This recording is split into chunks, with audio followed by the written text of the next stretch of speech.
Now at 6, we begin with breaking news, a story that has just taken over the state in the last 24 hours.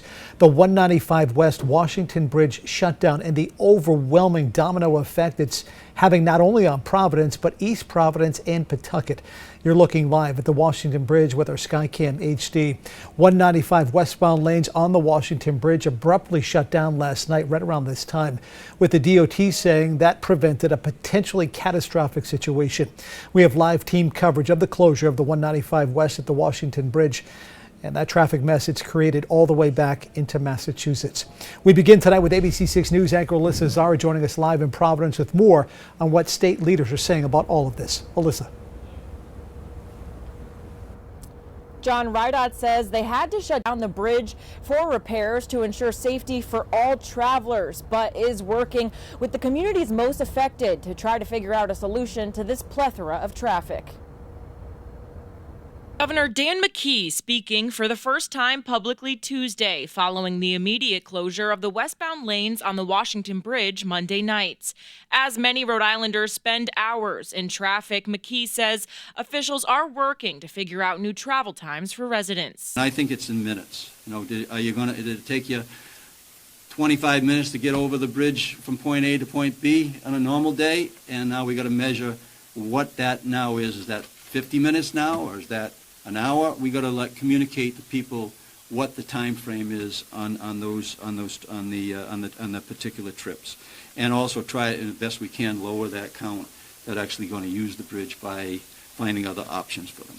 RIDOT Director Peter Alviti says the bridge was last inspected in July and was in good condition, but now engineers found a critical failure of some original bridge components. There are on each side of the bridge 8 pins that are anchor pins that hold major beams in place that as old bridges like this go, if one pin becomes deficient, then it can have a compounding effect on the other pins in the bridge, and that's what happened in this case. Alviti says there was no choice but to close down the bridge for repairs, citing safety as a top priority. A single lane for emergency vehicles is now open to help them get from the East Bay to hospitals in the West Bay. There is a portion of the old bridge structure that we can use safely, and our engineers have certified that we can use at least that one lane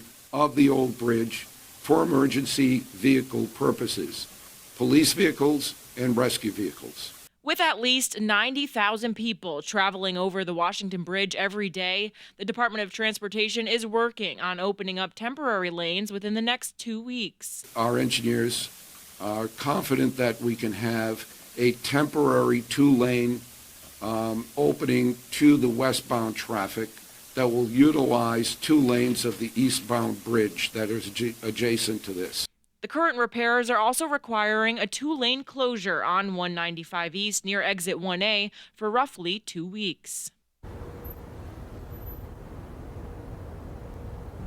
Officials expect the bridge to be open and ready in 3 months as long as the weather cooperates. You can find a list of the affected areas on our website, abc6.com. Live in Providence, Alyssa Azara, ABC 6 News.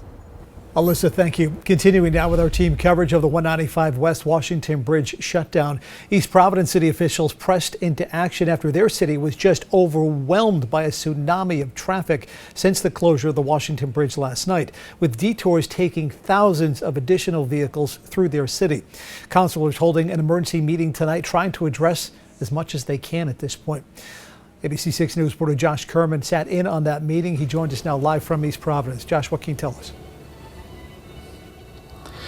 John, City Council members described East Providence as a funnel right now. We saw the traffic outside in absolute gridlock. They're meeting, and a special meeting they called just to make sure that residents know what's going on and know what's happening, just wrapping up not long before this. I'll actually walk through some of the key points that they were raising tonight. There were 3 main things. The number one thing being gridlock here in the city. They've put up a number of roads closed to just local traffic, but are still seeing cars driving down them. They're asking residents to please follow the signs that they have put out on roads, follow normal traffic laws like not blocking off intersections or blocking driveways. If everyone can work together on that, they're hopeful it might be able to ease up some of the work. But there are some other issues, including things like the school, which is going to distance learning tomorrow. We're told that that is going to be a day-by-day situation moving forward as they try and figure out how they can get students into school, out of school, and how they can get students lunch if they are coming into school. Another one of the main issues they were looking at for this was small businesses. Obviously, a lot of traffic in the area means residents cannot come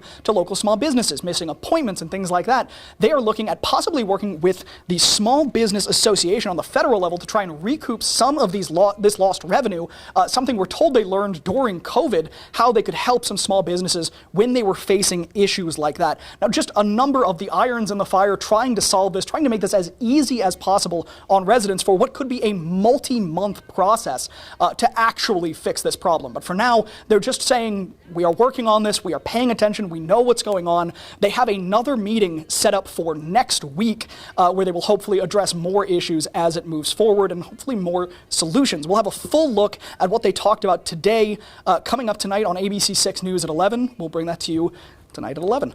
In East Providence, Josh Kerman, ABC 6 News. All right, Josh, thank you. Meanwhile, RIPTA is saying that several of its bus routes have been detoured because of the bridge closure. Passengers are now being told to expect major service delays on the Rumford, East Providence, Seekonk Square, Providence, Newport, East Bay Park and Ride, and Beveridge Hill Avenue routes. The detours will last until the bridge is reopened.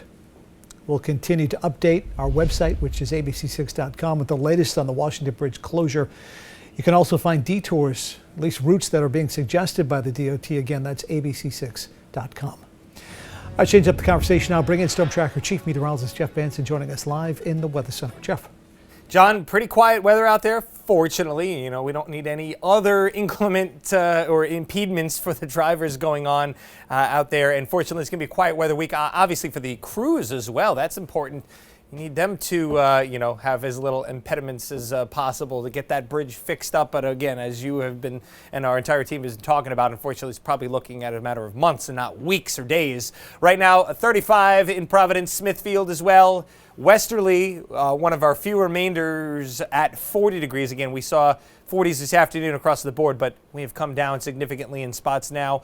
Even Block Island at 39. Still a little bit of a breeze, but not bad out there. 5, 10, maybe as high as 15 in a few spots. Certainly, you need to bundle up this evening. We've got quiet weather. We do still have those flood warnings, mainly the Patuxent River at Cranston, over towards the Patuxent Village area. A couple of those side streets over there dealt with some of the worst flooding. It was minor overall, and I do expect that to improve into the day tomorrow, especially by Thursday. We do have a weak cold front that's pushing through the Great Lakes region right now.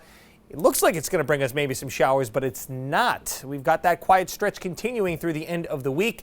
We will have a cold shot of air, though, arriving on Thursday, but it's not going to be long-lived. We'll snap back to some milder air by the time we head towards the weekend, and the weekend itself looks pretty good, but we are tracking another really late Sunday, early Monday arrival of another rainstorm. And we'll tell you more about that coming up in a bit, John. All right, Jeff, thank you. We would like to see what's going on in your neighborhood. You can send us videos through our Now Local News app. Your submissions can earn you points, which you can exchange for gift cards and other prizes. We may even show your videos right here on ABC 6 News. To download the app, just scan the QR code on your screen or search Now Local News wherever you get your apps. Now to some other local stories we're following for you on this Tuesday evening. A Central Falls City councilor arrested over the weekend after police say he assaulted public safety officials. According to Central Falls Police, officers initially responded to Kevin Kazarian's home for a well-being check. Now, police say the councilor was acting erratically, and then when they tried to evaluate him, he put his hands on officers and fire officials. Kazarian was charged with simple assault and later released. ABC 6 News did reach out to the councilor for comment, but we have not heard back just yet. Authorities in East Bridgewater have identified the body found outside of a home on Sunday. According to the DA's office, 42-year-old Nicole Swan of Brockton was found in the yard of that home on Belmont Street. Police are calling the death suspicious. The medical examiner's office is now waiting for the autopsy results. A house fire in Fall River this morning. It started on the 3rd floor early this morning on South Almond Street. Crews quickly put the fire out, and according to the fire chief, no one was hurt. The cause of that fire is still being determined. The Boston woman accused of posing as a teenager and enrolling in multiple schools last year is now facing new charges. 32-year-old Shelby Hewitt, a former social worker, was arraigned in July on forgery and fraud charges after attending 3 high schools under fake names and then claiming to be a special needs student. The new charges she's facing include felony forgery, identity fraud, and larceny.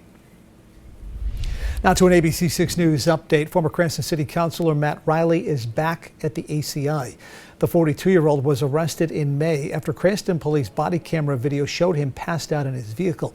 Cranston police then ran tests which they say came back positive for crack cocaine and fentanyl.